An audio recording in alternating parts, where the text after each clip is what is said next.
మా అమ్మకి బాగాలేదని మెసేజ్ చేస్తే చాలా సీరియస్గా ఉండింది మా అమ్మకి. ఫస్ట్ ఆయనే గుర్తొచ్చారు. చేస్తే ముందు వరుసలో ఉన్న సోల్జర్లా ధైర్యంగా ఉండు బాగా మెసేజ్ చేశారు. ఇంకొకసారి చెప్పారా? ఫస్ట్ డే ఆ రోజు షూట్ జరుగుతున్నప్పుడు నా కళ్ళలో నీళ్ళు వచ్చేసినాయి వాళ్ళిద్దరిని చూసి. సీరియల్ వైపు ఇంట్రెస్ట్ లేదు, మమ్మీ కోసం వచ్చాను అన్నారు. How did your career start? ఎలా స్టార్ట్ అయింది? మా అమ్మ ఏమది నిజంగానే సినిమా వాళ్ళు అనుకుని అమ్మి తీసుకొచ్చేసింది. మీరు పవన్ గారు అరేంజ్ మ్యారేజా, లవ్ మ్యారేజ్? అంటే ఎవరైనా ఇష్టం ఉంటే అమ్మాయికి చెప్తారు, ఆయన వెళ్ళి వాళ్ళ ఇంట్లో చెప్పారు. ఓహో, ట్రోలర్స్ అయితే రెడీగా ఉంటారు, వెయిట్ చేస్తారు. సో ఏమవుతుందంటే సడన్ గా కాల్ చేస్తారు నైట్. ఎలా ఉన్నారు? House life? Super good, all fine with my బంగారం. అది ఉంటే ఎవరికైనా హ్యాపీయే. ఎలా జరుగుతుంది మీ చందమామ డిజైనర్స్ బిజినెస్? సూపర్ గా జరుగుతుంది. ఫస్ట్ టైం నీ దగ్గరే మాట్లాడుతున్నాను దాని గురించి. అవునా? అవును. ఏం అవుట్ఫిట్స్ అండి, భలే ఉంటాయి. అది ఎంతో ముద్దు కనిపిస్తుందో, నేను చూస్తుంటే ఎంత ముచ్చటేస్తుందో, అమ్మో దిష్టి తగులుతుంది అనిపిస్తుంది. Thank you. Very nice. Designing అంతా ఎవరు? One and only me. Very nice. నాలో అది హిడెన్ టాలెంట్ ఎప్పటి నుంచో ఉంది, ఇప్పుడే కాదు. నేను చాలా డాన్స్ షోస్ చేశాను. నా డాన్స్ షోస్కి కానీ, నేను అప్పుడు ఆహాయం రుచి మావరి వంటి టైంలో కూడా నేనే చేసుకునేదాన్ని. సో అప్పటి నుంచి అది ఉంది నాకు బ్రెయిన్లో, ఒక బిజినెస్ పెట్టాలి. టు బి హానెస్ట్ నాకు అసలు ఇండస్ట్రీ వైపు రావాలని ఎప్పుడూ లేదు. ఓకే. అమ్మ ఆవిడ కోసం నాకు ఇష్టం లేకపోయినా వచ్చా, బట్ సీరియల్ ఇండస్ట్రీలో సెటిల్ అయిపోయాను. ఇంకా ఇది వచ్చిన తర్వాత వేరేది వెళ్ళలేం కదా, కానీ నాకు ఇష్టం డిజైనింగ్. చాలాసార్లు భాను అక్క వీళ్ళందరూ కూడా ఇప్పుడు స్టార్ట్ చేయొచ్చు కదా. అండ్ దాన్ని పుట్టాక ఫర్ ద ఫస్ట్ టైం అనుకుంటా మేమే అన్ని మామ్ అండ్ డాటర్ అవుట్ఫిట్స్ చేయడం.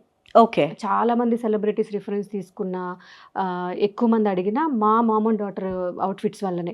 సో అప్పుడు చాలామంది అడిగేవాళ్ళు. అంటే నాకు ఆ పిక్ చేయడం కూడా కొంచెం యూనిక్గా పిక్ చేస్తానేమో అని ఒకటి అనిపిస్తుంది. సో ఎందుకు ఇది అంటే పెట్టకూడదు అని అనిపించింది. బట్ అది ఫస్ట్ రెడీమేడ్ స్టార్ట్ చేశాను. ఊరికి ఒక పేజ్ స్టార్ట్ చేసి అది 1 డేలోనే 25K ఫాలోవర్స్ వచ్చి ఎవ్రీ డే చాలా ఆర్డర్స్ వచ్చింది. ఓకే ఇదేదో బాగుంది. అంటే మన మీద నమ్మకం పెట్టుకోవడం వేరు, కానీ నిజంగా మనల్ని ట్రస్ట్ చేయడం వేరు. కరెక్ట్. అది బిజినెస్గా కన్వర్ట్ అవుద్దా లేదా అనుకున్నా, బట్ చాలా బాగా అయ్యింది. దాని తర్వాత ఇక బోటిక్ స్టార్ట్ చేసాము. బోటిక్ కూడా ఇంకా అందరికీ చాలా తక్కువ టైంలోనే బాగా రీచ్ అయింది. కాకపోతే ఏంటంటే ఎక్కువ చిన్నపిల్లలు ఏమో అనుకుంటారు, బట్ అలా ఏం లేదు, అందరికీ మనం చేస్తాం దాంట్లో. శ్రీముఖి గారికి కూడా ఫుల్ అవును మీరే అవుట్ఫిట్స్ ఇస్తున్నారు, చూసాను. Very nice outfits. నేను చాలా సార్లు శ్రీముఖి కూడా చెప్పాను, డ్రెస్ చాలా బాగుంది, మన అంజలిది అని చెప్పింది శ్రీముఖి కూడా. స్వీట్ అంటే భాను అక్కకి చేశాను, ఉదయ్ భాను అక్కకి, సుమ అక్కకి, మనోళ్ళు ఆల్మోస్ట్ అందరికి. దీనివల్ల ఏమవుతుందంటే సమ్ టైమ్స్ ఇష్యూస్ కూడా అవుతుంది. అంటే ఆల్ ఆఫ్ సడన్ ఇప్పుడు ఎలా అంటే, ఫర్ ఎగ్జాంపుల్ నేను మీకు అవుట్ఫిట్ చేశాను అనుకో, వేరే వాళ్ళకి నేను అవుట్ఫిట్ ఇవ్వను, ఎందుకంటే మన షోసే కదా, ఈజీగా తెలిసిపోతుంది. అండ్ ట్రోలర్స్ అయితే రెడీగా ఉంటారు, సో ఏమవుతుందంటే సడన్ గా కాల్ చేస్తారు నైట్, అక్క రేపు షూట్ ఉంది, ఒక అవుట్ఫిట్ కావాలి, ఏదన్నా పర్లేదండి, బట్ నేను అలా ఇవ్వలేను. సో దానివల్ల ఏమవుతుందంటే మాకెందుకు ఇస్తారులే, వాళ్ళకి ఇస్తారులే అలా అని ఒక ఎంత పాజిటివ్ ఉందో నెగటివ్ సైడ్ కూడా ఉంది. సో స్ట్రెస్ ఎలా ఉంది మీకు? ఏమైనా ఎక్కువ స్ట్రెస్ అనిపిస్తుంది? అవునా? చాలా చాలా.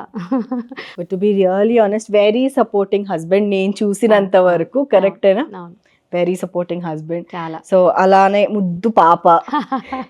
సో చందమామ అని పేరు, అంటే ముద్దు పేరు ఉండొచ్చు, ఎలా చందమామ అని పిలవాలనిపించింది మీకు? ఎందుకంటే ఫస్ట్ టైం దాన్ని నా పొట్టలోంచి తీసినప్పుడు డాక్టర్ అంది, అబ్బా ఎంత బాగుంది పాప అంటే, నేను ఎవరు అన్నా, గర్ల్ అన్నారు. ఇలా చూపించారు. తీసిన తర్వాత నేను ఒకసారి పట్టుకుందాం అనుకున్నా, ఆ టైంలో నాకు కోవిడ్. అట్లీస్ట్ దాని మీద నాకు చూపిలేదు సరిగ్గా, అది లేచి ఇట్లా చూస్తుంది. బేసిక్ గా పిల్లలు పుట్టగానే ఏడుస్తారు కదా, దాన్ని చూస్తుంది. ఏంట్రా ఈ ప్రపంచం, నేను ఎక్కడున్నాను, ఎంత ముద్దుగా ఉందో అది అనిపించింది. ఆ టైంలో నాకు అది చందమామలా ఉంది అని పెట్టేశా. బట్ అది ఎలా అయినా దాన్వి పేరులో ఉండాలి అని చెప్పి దానికి డీతో స్టార్ట్ అయింది. ధన్విక అండ్ శాషా అని స్పానిష్ లోనూ దేంట్లోనూ మూడ్ని శాషా అంటారు. ఓకే. సో అందుకే ధన్విక శాషా అని పేర్లోనే పెట్టేశా. How did your career start? Like serial వైపు ఇంట్రెస్ట్ లేదు, మమ్మీ కోసం వచ్చాను అన్నారు. How did your career start? ఎలా స్టార్ట్ అయింది? అమ్మకి అదే అంటారు కదా, మనకి ఏదైనా చేయాలంటే మనం చేసుకోలేనిది మన పిల్లలతో తీర్చుకోవాలనుకుంటారు కదా. అమ్మకి ఇష్టం అయ్యుండి 15 years బ్యాక్ అప్పుడంతా మనకి ఇంటర్నెట్స్ అవి లేదు. అప్పుడంతా పేపర్లో సినిమాల్లోకి రావాలంటే యాడ్స్ లాగా వచ్చేది, స్వాతిలో, అది సితారాలో. మా అమ్మ అది చూసేసి నా ఫోటోలు, అసలు ఆ ఫోటోలు చూస్తే మీరు నమ్మరు అసలు. చూసావా? చూద్దాం. పూజ నీ వల్ల నేను కూడా ఎంతో పద్ధతిగా మాట్లాడుతున్నాను. సో అట్లా ఆవిడ ఏదో ట్రై చేసి ఫోటోలు పంపించేసినట్టుంది.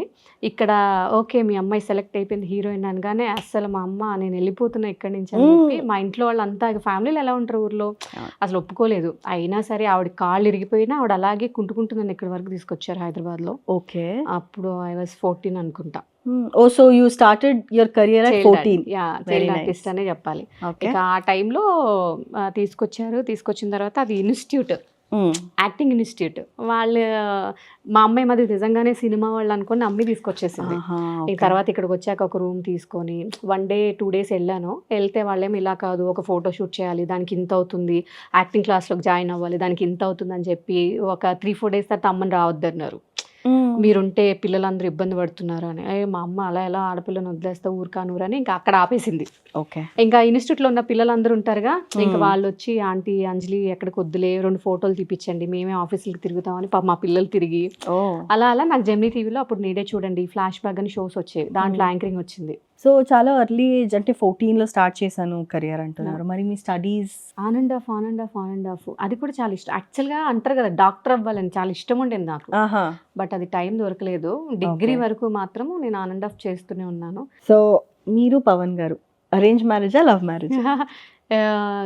కమ్ అరేంజ్డ్ మ్యారేజ్ అలానే అని చెప్పాలి. అంటే ఎవరైనా ఇష్టం ఉంటే అమ్మాయికి చెప్తారు, ఆయన వెళ్ళి వాళ్ళ ఇంట్లో చెప్పారు. ఓహో. సో అలా వాళ్ళు ఇంటికి రావడం, అఫీషియల్గా జాతకాలు చూడడం, సేమ్ క్యాస్ట్ అవ్వడం, సో అన్నీ అలా కలిసి వచ్చి మేబీ జాతకాలు కలవకపోయినా వేరేలా ఉండేదేమో, వేరే వాళ్ళైనా అలా ఉండేదేమో. ఓకే. చాలా ప్యాంపర్ ఆయన ఇంట్లో. అమ్మ బాబాయ్ 6 అయితే ఫోన్ మాట్లాడాడు, బయటికి రాడు, ఎక్స్ప్రెస్ చేయడు తన ఫీలింగ్స్ ఏంటి. నేను చెప్పి అలసిపోతాను ఆయనకి. పెళ్ళైన తర్వాత నన్ను బుజ్జి అని పిలవడానికి మేబీ 6 months పట్టింది. వెరీ మచ్ ఇంట్రోవర్ట్ అన్నమాట. చాలా. ఇప్పటికీ కూడా అంతే, ఇప్పటికి చెప్పడు అసలు మనసులో మాట. అయ్యా, మీరే అర్థం చేసుకోవాల్సింది. ఇంకా అలవాటు అయిపోయింది అలా నాకు. నా దగ్గర తప్ప బయటకు వదిలితే, నాకు దాని మీద వదిలితే ఎంత భయం, ఆయన వదిలితే ఎంత భయం. ఓ ఏమైపోతాడో అది. సో ఫ్యామిలీస్ అంతా ఒప్పేసుకొని, అంటే ఎవరు ప్రపోజ్ ఏం లేదు పూజ, టు బి హానెస్ట్ ఎప్పుడు లేదు. అది చెప్తారు కదా ఏదో ఆయన కళల్లో చూసి నేను ఎస్ అంతే. ఆయనకు అలాంటివి చేయి పట్టుకోవడాలు, బైక్లో ఎక్కితే వెనక ఉండవు. ఏమైంది మన ఇద్దరం అందరికీ తెలుసు కదా, ఇప్పుడు అవసరం ఏదంతా అంటాడు. నిజంగా చెప్తాను, ఇట్లాంటివే. ఆయన ఎప్పుడన్నా నాకు ఒకసారి ఇలాగే మా అమ్మకి బాగాలేదని మెసేజ్ చేస్తే, చాలా సీరియస్గా ఉండింది మా అమ్మకి. ఫస్ట్ ఆయనే గుర్తొచ్చారు. చేస్తే ముందు వరుసలో ఉన్న సోల్జర్లా ధైర్యంగా ఉండు బాయ్ అని మెసేజ్ చేశాడు. ఇంకొకసారి చెప్పారా? మనమైతే వెళ్తాం, అరే ఏమైంది, ఎక్కడ ఆర్ యూ ఓకే, ఆయన ఒక సింపుల్ మెసేజ్ చేశాడు, ముందు వరుసలో ఉన్న సోల్జర్ లాగా ధైర్యంగా ఉండు బాయ్. ఓ మై గాడ్, ఇలాంటివి చాలా ఉన్నాయి. కాదండి ఇంట్రెస్టింగ్ అని. ఓకే, లవ్ ఎక్కడ ఉంది ఇక్కడ? Interesting story. అయితే మనం ఒక సినిమా స్టార్ట్ చేయాలి. అమ్మో వద్దా? నేను కాబట్టి ఎవరైనా ఉంటే అంతే సంగతి, పాపం అని వెళ్ళిపోతారు. అయ్యో నన్ను పాపం పూజ ఏం మాట్లాడా.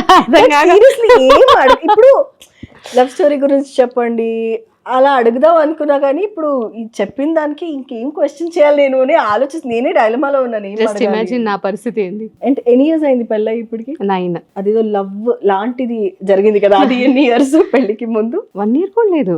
ఓకే. మేము January 1st కలిసాము. ఓ డేట్ కూడా గుర్తుంది, బాగానే గుర్తుంది. ఎందుకంటే నేను విజయవాడ ఈవెంట్కి వెళ్ళా.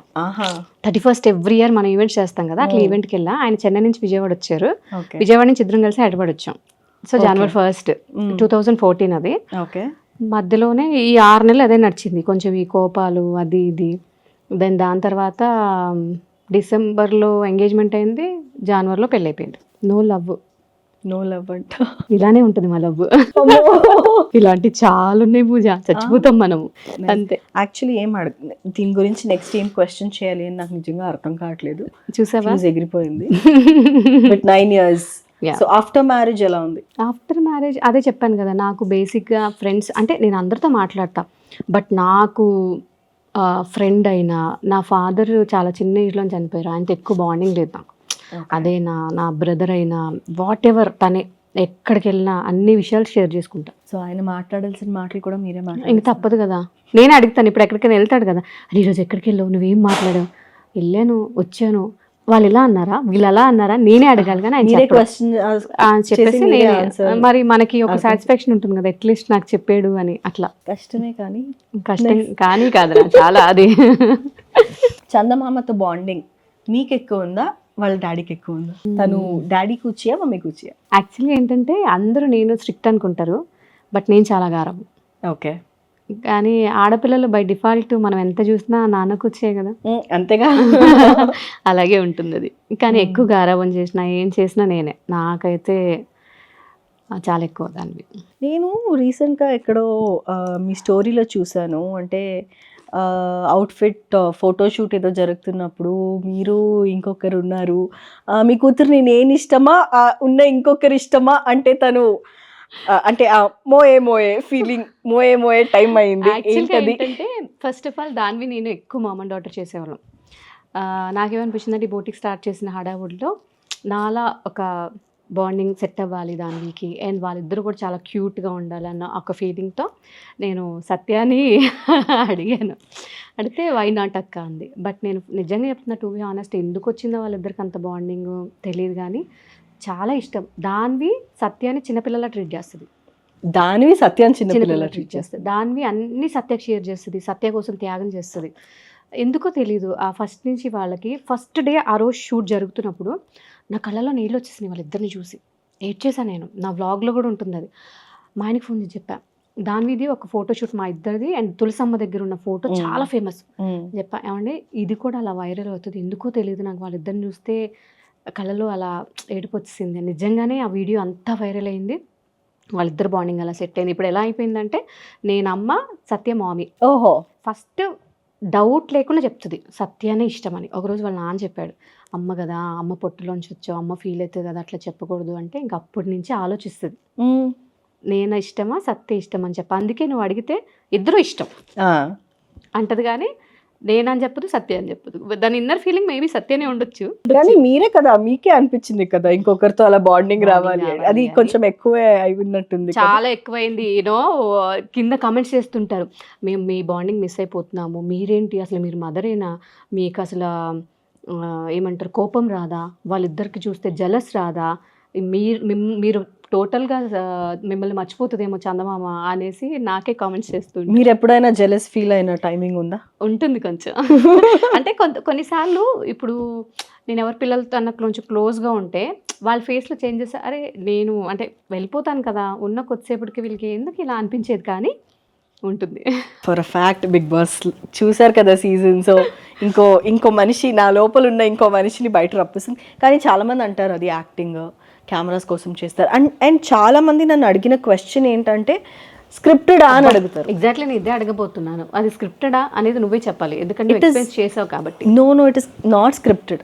నేను అందరికీ ఇదే చెప్తున్నా, అక్కడ ఉండే సిచ్యువేషన్స్ వల్ల మనం ఎలా రియాక్ట్ అవుతాం అనేది జరుగుతుంది. కానీ నాకు చాలామంది అడిగారు, ఓకే మీరు ఇప్పుడు వెళ్తారు కదా, ఈ రోజు వీళ్ళతో ఫైట్ చేయాలని మీకు చెప్తారా వాళ్ళు?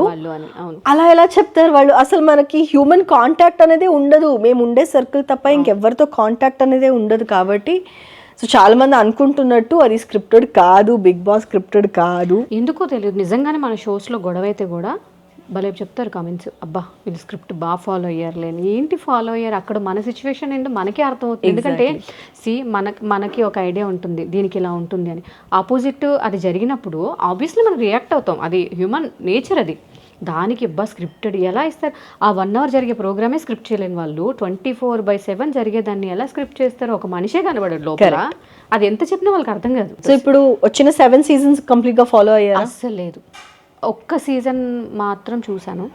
అంటే బికాజ్ అప్పుడు మనకు తెలిసిన వాళ్ళు వెళ్ళడం వల్ల, వాళ్ళది నేనే చూడడం వల్ల వాళ్ళున్న 3-4 weeks నేను చూడాల్సి వచ్చింది. ఓకే. అండ్ దాని తర్వాత లాస్ట్ సీజన్ మన సీజన్, ఎందుకంటే అది కూడా అలానే ఉండింది, రావాల్సింది లాస్ట్ మినిట్లో డ్రాప్ అయ్యాను. కాబట్టి అసలు ఎవరున్నారు, ఎలా ఆడుతున్నారు. సో ఇప్పుడు ఇంట్లో అప్పర్ హ్యాండ్ ఎవరిది, మీదా, మీ హస్బెండా, లేదా పాపదా?